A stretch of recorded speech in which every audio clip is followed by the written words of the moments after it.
Before we start with the formal CAT verbal sessions, we will have a look at the CAT Verbal Syllabus. You must have a clear understanding of the syllabus before you strategize and prepare for your exam. So if we have a look at the past year CAT papers, both in the online and in the paper pencil format, we'll find that we can broadly classify the CAT verbal syllabus in two categories.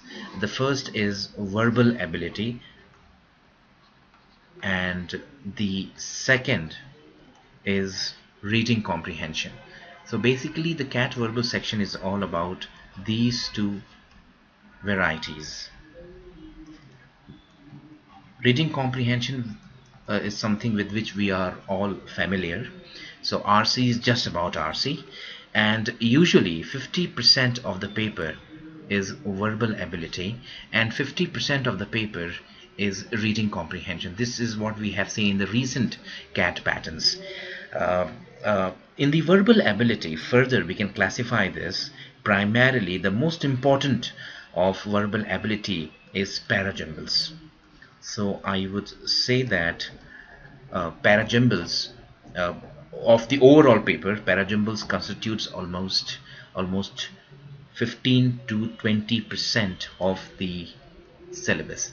So if you have let's say 34 questions in CAT verbal, it is quite possible that you might have 6 to 7 questions in parajumbles. The second and the new variety that we have seen in parajumbles and in verbal ability is odd sentence.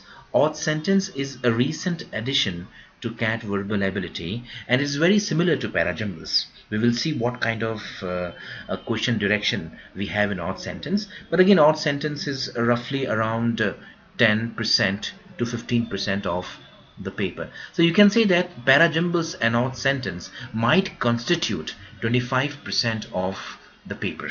So if I say that you have your CAT section, the verbal section, 50% could be reading comprehension and 25% could be from parajumbles and odd sentence.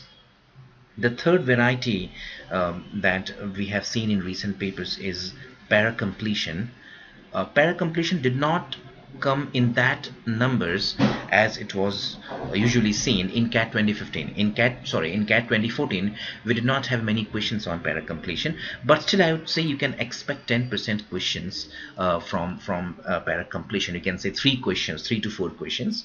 The fourth variety again is grammar.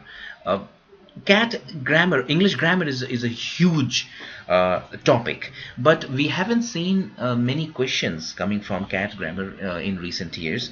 You might again expect 10% of the syllabus from CAT grammar, if at all grammar is asked in the verbal section. Many a time we haven't seen grammar questions in the verbal section.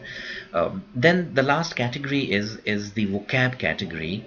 And in the vocab category I would put the fill in the blanks. So again, like parajumbles, the fill in the blanks have been regularly a part of the CAT verbal section.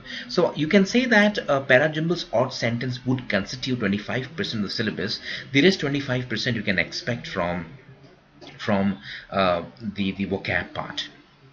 So you can say 25 plus 25, 50%, and 50% is reading comprehension.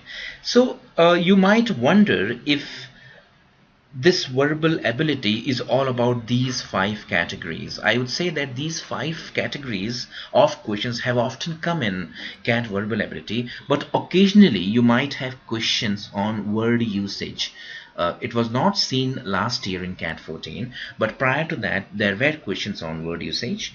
The next variety that you might expect is fact inference judgment, which has struck terror in the hearts of CAT takers. FIJ was not seen last year, not even last year. It came twice or thrice in CAT, and in 2006 when it was last seen, it created a big controversy. So when it comes to verbal ability, I would say that your best bet is parajumbles, odd sentence, and fill in the blanks, that is vocabulary. Paracompletion, I have seen that students find paracompletion very tough. Grammar, because it is vast, people usually don't end up getting the returns proportionate to the amount of time they invest in CAT grammar. So your best bet is parajumbles, odd sentence, vocabulary, and maybe word usage in verbal ability, and 50% reading comprehension. So the good thing about this is that 50% after all you have reading comprehension, and there is not much of concept required in reading comprehension. You have to just practice, and you have to ensure that you fine-tune your reading your reading habits, so that you comprehend things properly and mark the right answer. So accordingly, 50% of our energy, of the 50% of the sessions would be on verbal ability, and the rest 50 of the percent of the focus would be on reading comprehension.